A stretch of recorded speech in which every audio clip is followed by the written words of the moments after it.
Sebab itu kami berdoa supaya Engkau berbicara secara khusus buat kami semua malam hari ini melalui hamba-Mu yang penuh dengan keterbatasan ini. Kami menyerahkan waktu ke depan kami ke dalam tangan Tuhan. Kiranya yang terbaik hanya untuk kemuliaan nama Tuhan. Demi nama Bapa, Putra, dan Roh Kudus, kami mengucap syukur dan berdoa. Haleluya. Amin. Amin. Selamat malam Bapak Ibu. Salam. Gimana kabarnya malam hari ini? Baik. Panas ya? Puji Tuhan. Haleluya.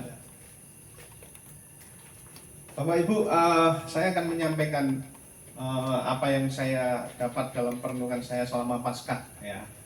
Selama Paskah kemarin itu, Paskah yang kemarin itu buat saya benar-benar sesuatu yang sangat berbeda dari Paskah yang sudah saya lalui selama ini hingga kemarin itu seperti sesuatu yang sangat membekas di hati saya ya. Banyak sekali yang Tuhan sampaikan dalam perenungan dan kemudian itu sangat membekas sampai hari ini ya.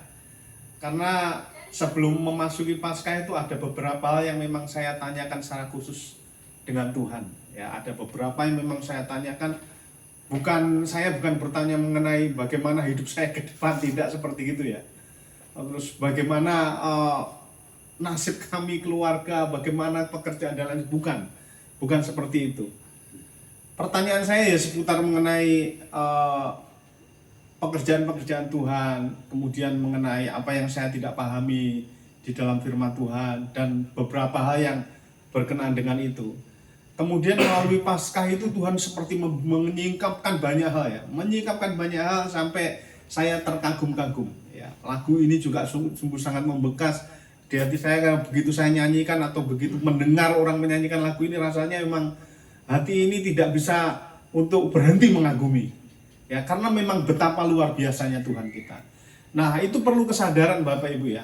Bagaimana kita bisa mengagumi Tuhan itu memang perlu sesuatu yang menyadarkan kita atau kesadaran kita yang benar-benar ada selalu untuk Tuhan, karena itu perlu ya. Nah, saya akan membagikan beberapa hal yang saya dapatkan dari sekian banyak itu yang saya dapatkan. Begini Bapak Ibu, sebelum kita buka Alkitab kita, saya akan ajak kita semua untuk ini ya, merenungkan betapa dahsyatnya Tuhan kita itu.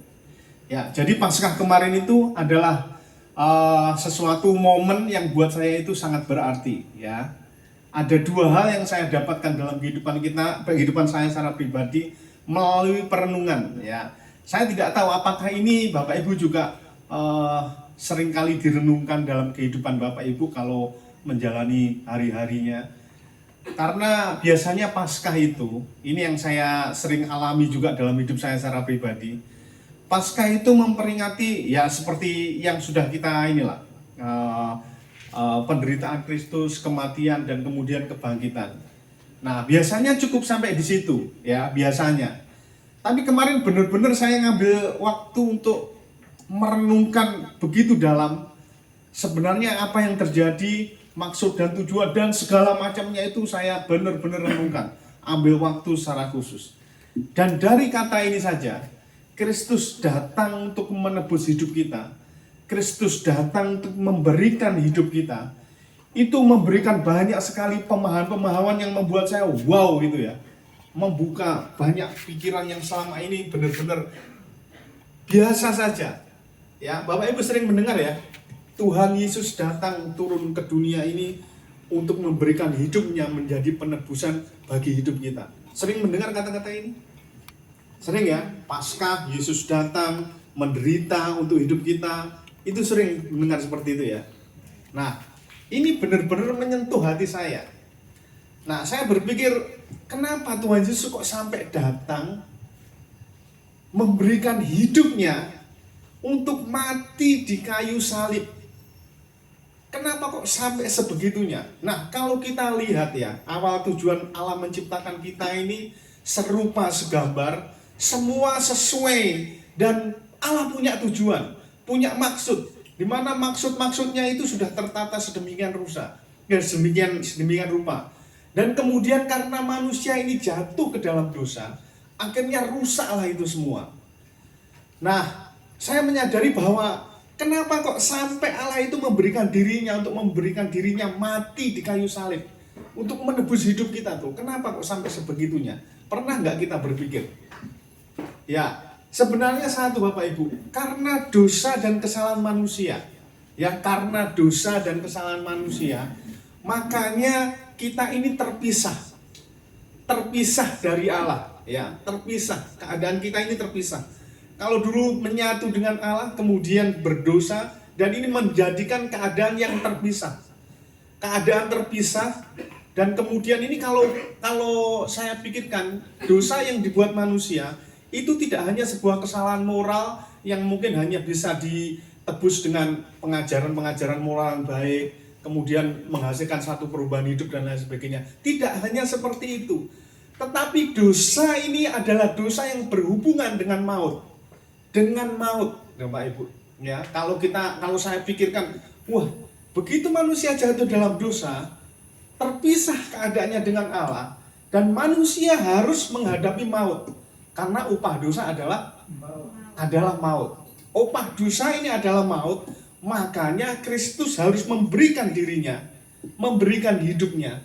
Karena ini salah satu cara, dan tidak ada cara lain. Saya kadang, Bapak Ibu pernah berpikir enggak? Kira-kira adakah cara lain yang Tuhan bisa kerjakan untuk menebus hidup kita? Kira-kira ada nggak cara lain? Kan Allah itu berkuasa. Saya itu selalu suka ya memunculkan pertanyaan-pertanyaan itu dalam pikiran saya. Loh, Tuhan itu kan berkuasa. Tuhan bisa melakukan segala perkara, amin. Tapi kenapa dia harus memberikan hidupnya untuk mati gitu loh? Pernah nggak terpikir kita seperti itu? Misalkan seandainya Tuhan pakai cara lain, datang ke dunia, oke lah datang ke dunia, engkau menunjukkan dirimu, lalu celing manusia selamat semua. Kira-kira bisa nggak seperti itu Bapak Ibu? Bisa. Tapi betapa berdosanya kita, dan ini berhubungan dengan maut Bapak Ibu. Dan manusia harus mati, dan untuk memperoleh hidupnya kembali ini, Kristus harus menggantikan dirinya menjadi mati, supaya kita memperoleh hidup. Nah, kalau saya merenungkan seperti ini, waduh, betapa berdosanya saya, ya, betapa berdosanya saya. Jadi kemarin waktu merenungkan Paskah, ya, penderitaan Kristus sampai kemudian dia memberikan dirinya untuk mati menggantikan saya. Itu betapa berdosanya saya sampai dia datang memberikan dirinya. Ya, kalau mungkin kesalahan-kesalahan saya, kesalahan kecil, oke lah diganti dengan sesuatu yang, ya, karena begini Bapak Ibu, nilai yang kita hilangkan misalkan ya, itu biasanya harus ditebus dengan nilai yang sama, seperti gitu ya.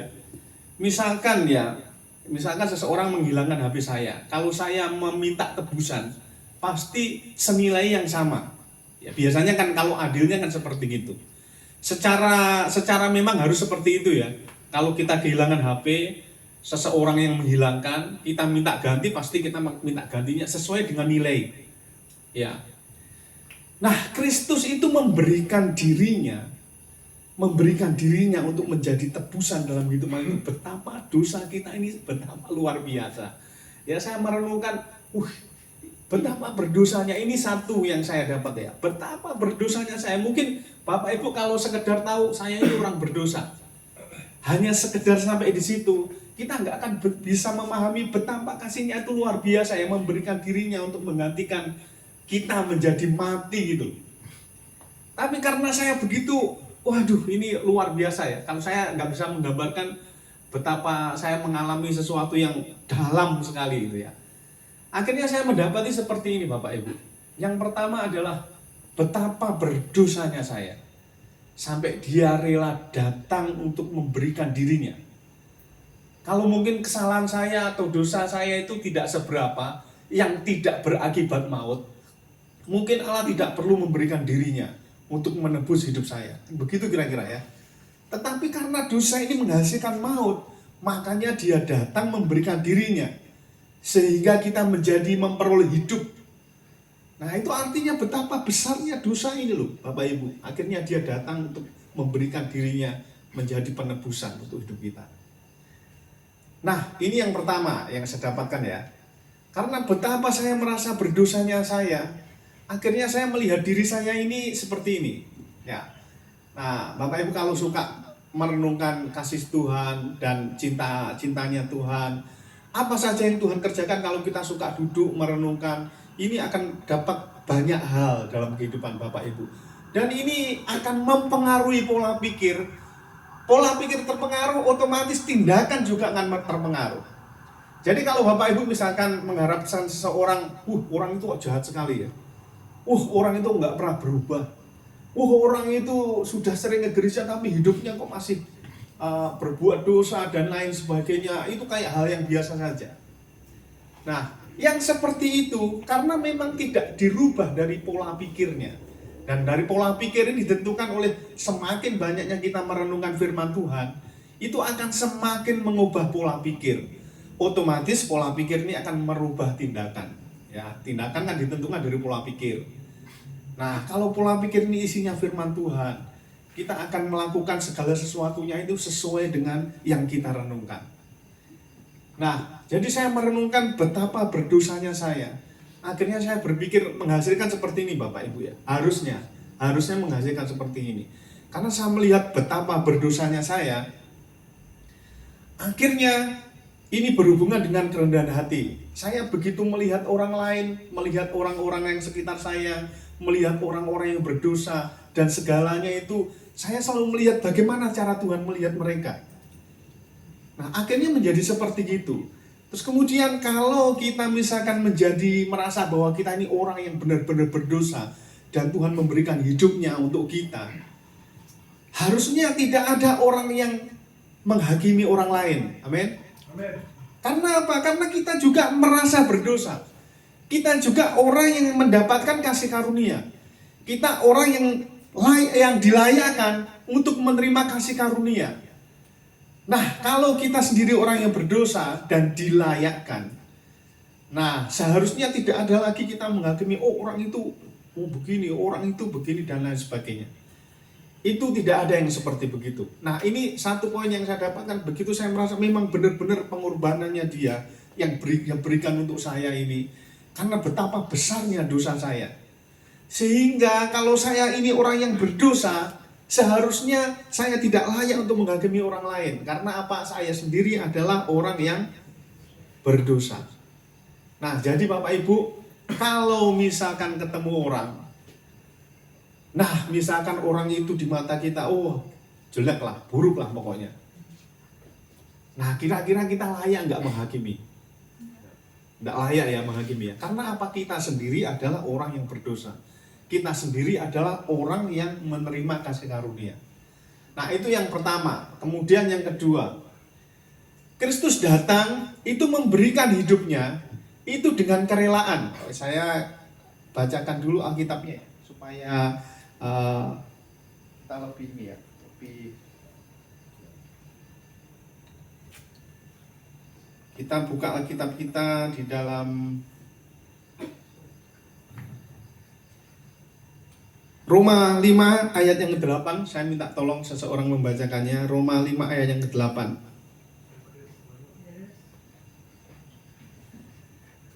Roma 5 ayat ke-8. Akan tetapi Allah menunjukkan kasih-Nya kepada kita oleh karena Kristus telah mati untuk kita ketika kita masih berdosa. Amin. Amin.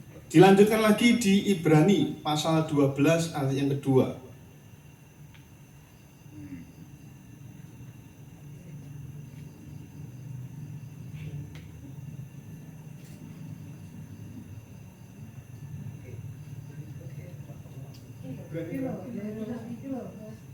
Ibrani 12 ayat yang kedua. Ibrani 12 ayat kedua.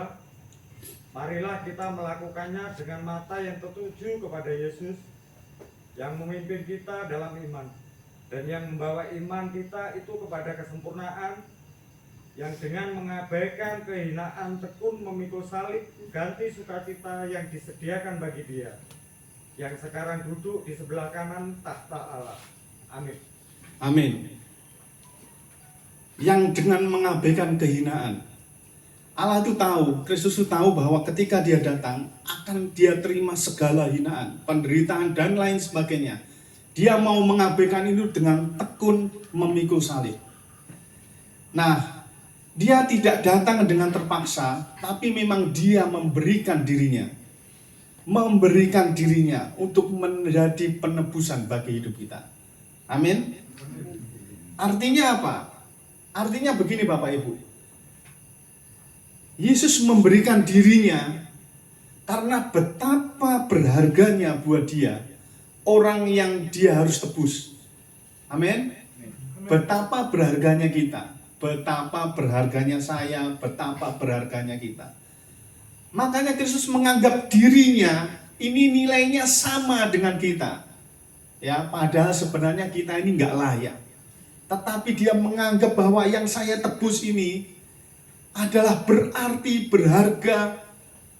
Dan yang saya harus lakukan adalah memberikan diri saya untuk mengganti nyawanya. Karena apa? Saya menganggap nilai saya sama dengan yang saya tebus. Artinya begini Bapak Ibu, artinya betapa kita ini berarti di mata Tuhan. Betapa kita ini berharga di mata Tuhan. Amin. Amin, sampai dia memberikan dirinya untuk menebus hidup kita. Itu artinya betapa saya ini berarti di mata Tuhan. Nah, kalau saya berarti di mata Tuhan, kita kira-kira kita masih perlu khawatir dengan kehidupan kita. Masih khawatir dengan makanan yang kita akan makan, pakaian yang akan kita pakai. Lah, kita ini berarti loh di mata Tuhan. Kita ini berharga di mata Tuhan.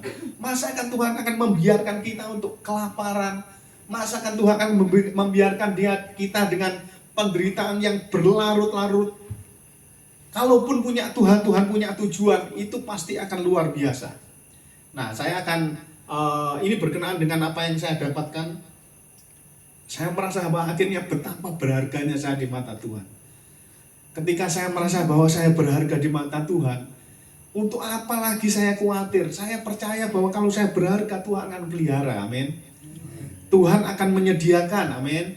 Tuhan akan mencukupkan. Sekalipun berjalan dalam lembah kekelaman, tidak takut bahaya sebab Tuhan bersama dengan kita, amin. Nah, beberapa waktu lalu memasuki tahun 2026 ini ya, banyak hal yang saya alami dengan keluarga saya. Ini sekaligus bersaksi ya. Nah, masuk tahun 2026 itu banyak sekali aturan pemerintah yang baru, banyak penertiban dan lain sebagainya. Lalu ini berpengaruh dengan usaha yang saya kerjakan ya. Jadi mungkin Bapak Ibu sudah tahu ya, saya jualan online, yaitu kalau saya nganggapnya itu bukan usaha ya, itu apa ya, kegiatan yang Tuhan berikan untuk mengisi waktu. Karena memang seperti itu ya. Jadi kadang kalau suka ya dikerjakan, kalau pengen berhenti ya berhenti, nggak jalan gitu ya. Nah, dengan berjalannya waktu kita sudah mungkin 3 tahun lebih ya, hampir menginjak tahun yang keempat ya begitu ya, tahun yang keempat ya, hampir menginjak tahun keempat. Saya tidak menyangka sebenarnya usaha ini bisa bertahan sampai sekian tahun lamanya. Karena kalau saya lihat waktu buka usaha ini, sebenarnya ini adalah memanfaatkan momentum ya. Waktu itu karena saya jualannya itu di platform TikTok ya, di TikTok. Jadi itu baru-barunya TikTok waktu buka e-commerce ya. Jadi TikTok selain media sosial, dia bisa untuk jualan. Nah, karena baru-barunya, nah saya ikut di situ. Nah, ternyata memang meledak, meledak dan segala macam itu ya. Dengan berjalannya waktu saya berpikir nanti paling ya berjalannya waktu mulai hilang seperti itu. Tapi saya tidak berpikir sejauh itu ya. Saya berpikirnya selama ada ya dikerjakan ya. Kalau tidak ada ya sudah gitu. Karena memang Tuhan yang memberi, ya kita kerjakan gitu. Nah, menginjak tahun 2006 itu mulai barang import yang masuk itu kan mulai dipersulit ya. bukan memang dipersulit ya, memang aturannya seharusnya memang diperketat lah, diperketat. Jadi tidak mudah untuk impor sekarang ya. Nah, itu otomatis barang yang ada itu jadi kesulitan, ya kesulitan. Nah, itu dengan berjalannya waktu banyak toko-toko yang tutup, ya banyak ya usaha-usaha yang sama itu banyak yang tutup ya, banyak yang tutup sampai akhirnya istri saya loh, wah ini kalau seperti ini nanti kedepannya bagaimana? Ya saya bilang begini, kalau Tuhan yang memberi, Tuhan yang mengambil, terpujilah nama Tuhan. Ya, amin. Nah, karena memang kalau kita ini berharga di mata Tuhan, nah jangan pernah takut Bapak Ibu. Apalagi soal makan, minum, pakai, itu harusnya hal yang biasa. Tuhan tolong itu harusnya hal yang biasa. Amin. Bukan apa-apa ya, memang hal yang biasa. Harusnya ada yang lebih dari itu, yang luar biasa. Harusnya. Nah sekarang yang biasa aja nggak pernah kita alami, terus gimana aja? Yang biasa aja jarang kita alami Bapak Ibu. Gimana mau yang luar biasa? Harusnya yang seperti itu tuh harusnya biasa. Ya memang itulah anak Tuhan, harusnya seperti itu. Mengalami hal seperti itu hal yang biasa harusnya ya. Tapi yang biasa gitu aja nggak pernah kita alami, terus gimana? Kita masih mengkhawatirkan, waduh besok ini untuk bayar listrik, aduh besok untuk bayar sekolah dan lain sebagainya.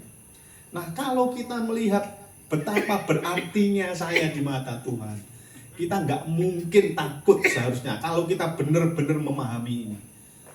Benar-benar memahami, ini harus perlu waktu untuk perenungan benar-benar bahwa saya ini berharga loh di mata Tuhan. Amin. Bapak Ibu ini berharga loh di mata Tuhan. Amin. Jadi kalau kita berharga ini harusnya apapun yang kita kerjakan jangan pernah takut. Amin. Ada dikerjakan, tidak ada jangan takut. Tuhan akan menyediakan yang lain. Amin. Kalaupun Tuhan tidak sediakan pekerjaan, Dia akan menyediakan banyak hal untuk kita melalui banyak orang, itu pasti. Amin. Semakin kita dekat dengan Tuhan, semakin kita memahami betapa berartinya kita. Hal-hal seperti itu kita akan menjadi hal yang apa sih gitu loh Bapak Ibu. Ya. Karena memang kalau kita tahu artinya betapa kita ini berharga di mata Tuhan, Dia berikan loh dirinya untuk kita. Dia berikan dirinya untuk kita. Kita ditebus dengan nyawanya. Nah, kalau kita masih takut dengan kehidupan kita, dengan sakit penyakit dan lain sebagainya, artinya kita ini belum merasa berarti di mata Tuhan. Belum merasa kita ini berharga di mata Tuhan. Jadi kalau kita merasa bahwa saya ini berharga, saya percaya Tuhan pasti jaga saya. Amin. Saya percaya Tuhan pasti lindungi saya. Kalau saya diizinkan masuk dalam lembah kekelaman, Dia tidak tinggalkan saya, tapi saya disertai. Tuhan bersama-sama dengan saya. Amin. Amin. Jadi jangan pernah takut. Amin. Nah, begitu saya banyak toko-toko yang tutup karena memang tidak ada barang untuk dikulak ya. Nggak bisa kulaan ini bukan karena nggak ada uang, nggak. Mereka nggak bisa kulaan karena nggak ada barang. Banyak yang tutup dan lain sebagainya. Saya bilang sama istri ya, kalau selama kita telepon mereka ada barang ya kita terima, kalau mereka nggak ada barang ya sudah. Jadi kadang kita jualan, kadang enggak, kadang jualan, kadang enggak, seperti itu Bapak Ibu. Tapi saya melihat betapa Allah itu luar biasa, menyertai kita, amin. Menyertai kita karena apa? Kita ini berarti di mata Tuhan, kita ini berharga di mata Tuhan. Jadi Bapak Ibu, yang pertama karena berdosanya kita, Dia memberikan dirinya, nyawanya untuk menjadi penebusan bagi kita. Nah, artinya apa? Jangan pernah sombong, ya. Jangan pernah sombong. Kita tetap merasa bahwa saya ini orang berdosa yang ditebus. Makanya saya tidak layak untuk menghakimi orang lain. Saya tidak layak untuk menyombongkan dengan apa yang saya dapat. Saya tidak layak untuk membanggakan diri saya dengan segala pencapaian saya. Ya. Karena kadang ini nggak sadar ya, kita itu nggak sadar kadang seperti itu ya, seperti ini, mencari validasi ya, kita merasa bahwa orang harus mengakui saya, kita butuh seperti orang yang butuh sekali gitu. Padahal kalau kita ini berarti merasa berharga di mata Tuhan, di mata Allah pencipta alam semesta ini, maka kita nggak akan perlu untuk mencari validasi, kita tidak perlu mencari perhatian orang supaya memperhatikan kita, nggak perlu. Karena apa? Yang di dalam ini sudah penuh dengan kasih Kristus. Amin. Kita mengerjakan sesuatu bukan karena mengharapkan pujian, bukan. Saya mengerjakan ini karena memang saya mengasihi Tuhan. Saya berarti, saya berharga di mata Tuhan. Dia memberikan hidupnya, makanya saya seharusnya melakukan ini. Bukan karena saya melakukan ini karena ingin mendapatkan pujian. Jangan, Bapak Ibu ingat baik-baik. Selama kita melakukan segala sesuatu karena ingin mendapatkan pujian, kalaupun Bapak Ibu mendapatkan pujian, artinya itu upahnya Bapak Ibu. Ya, dari Tuhan kita nggak akan pernah dapat apa-apa. Ya, jadi kalau melakukan segala sesuatu, jangan berharapan pujian. Lakukan karena saya mencintai Tuhan. Saya melakukan karena saya mengasihi Tuhan.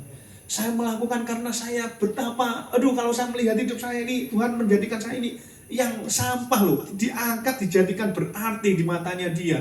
Makanya saya harusnya melakukan seperti apa itu harusnya kita tahu. Ya. Jadi kalau masih mencari pujian, masih mencari perhatian orang lain supaya perhatikan, Bapak Ibu malam hari ini bertobat. Ya, bertobat ya. Kalau melakukan segala sesuatu, apa saja yang dikerjakan, apa saja yang dilakukan, lakukan karena saya mengasihi Tuhan, karena saya mencintai Tuhan. Kalau Bapak Ibu mengasihi Tuhan, mencintai Tuhan, melakukan segala sesuatu untuk Tuhan, walaupun menderita, Bapak Ibu akan tetap melakukannya. Kalau Bapak Ibu melakukannya karena ingin mendapatkan pujian, begitu nggak mendapatkan pujian, Bapak Ibu akan berhenti melakukannya. Ingat baik-baik ini. Jadi perhatikan hidup kita. Apa yang sudah saya kerjakan dan kenapa saya berhenti. Lihat diri kita. Apa yang saya kerjakan, apakah saya melakukannya dengan setia? Kalau ternyata, ada bagian ini yang saya kerjakan selama ini, saya sudah tidak mengerjakannya lagi. Nah, apa kira-kira yang terjadi? Bapak Ibu bisa melihat ya. Tapi kalau kita melakukannya dengan setia, saya percaya ya, kesetiaan itu pasti karena didasarkan cinta kasih kita kepada Tuhan. Makanya kita bisa setia. Kalau kita melakukannya karena mengasihi Tuhan ya, walaupun kita dihina dalam pekerjaan kita, walaupun kita dicemooh, bahkan kita difitnah, kita tetap setia melakukannya. Karena kita merasa bahwa kita melakukannya bukan untuk siapa-siapa, kita melakukannya untuk Tuhan. Mau kita melakukannya ada yang melihat, mau kita melakukannya gak ada yang lihat, kita akan tetap melakukannya. Amin. Kalau Bapak Ibu mencintai Tuhan, merasa bahwa hidupnya sudah diangkat sama Tuhan, dijadikan berarti sama Tuhan, melakukan firman Tuhan itu bukan karena supaya dilihat orang, bukan. Melakukan firman Tuhan karena saya suka melakukannya, saya mencintai Tuhan. Kita melakukan firman Tuhan, kemudian orang hina, orang ejek, orang olok, sampai kita merasa menderita, kita akan tetap melakukannya. Tapi kalau kita melakukan berdasarkan supaya dipuji orang, nah begitu nggak dapat pujian, kita akan berhenti melakukannya. Jangankan nggak dapat pujian, begitu melakukannya, nggak malah dipuji, malah dihina. Wah iya, berat ya, malah kita patah arang nanti. Jadi kalau Bapak Ibu perhatikan orang-orang yang putus di tengah jalan, yang setia kemudian berhenti, tidak setia lagi. Nah, itu bisa dilihat bahwa dia nggak merasa bagaimana Tuhan itu mencintai dia gitu. Nah, jadi kalau kita merasa bahwa bagaimana Tuhan itu mencintai kita, Bapak Ibu perhatikan seperti ini.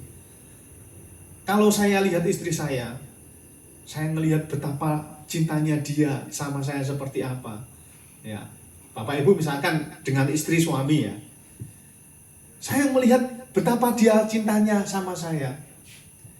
Nah, kalau saudara bisa merasakan ya, pasti tidak akan pernah mau mengecewakan. Amin. Tapi kalau kita tidak bisa merasakan cintanya dia, nggak akan berbalas ya. Pasti itu Bapak Ibu. Nah, Kalau kita nggak bisa merasakan cintanya Tuhan, bukan karena Tuhan nggak mengasihi kita, Dia memberikan, mencurahkan. Tapi kita yang nggak mau merasakan, kita mengabaikan.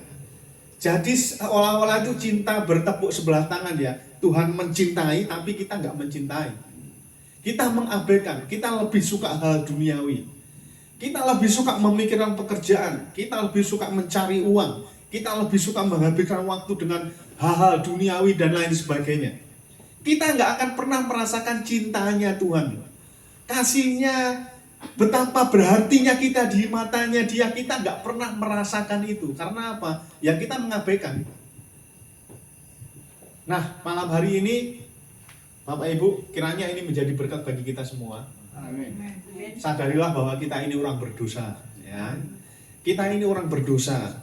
Jadi siapakah kita yang berdosa ini harus menghakimi orang lain, ya? Diingat-ingat. Nah, kalau kita ini orang yang berdosa, seharusnya kita ini rendah hati, ya. Rendah hati, ya. Dengan segala pencapaian yang kita miliki, ataupun apapun lah yang kita punya, kita tidak perlu menyombongkan itu semua. Karena kita ini sesungguhnya orang yang berdosa, tetapi kita diangkat Tuhan dan dijadikannya kita berarti di mata Tuhan. Amin. Amin. Mari kita berdoa.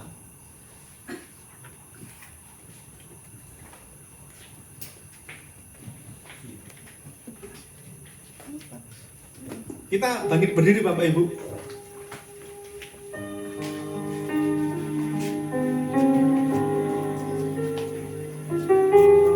Haleluya. Terima kasih Tuhan. Ajar kami semua malam hari ini untuk merasakan cinta-Mu Tuhan.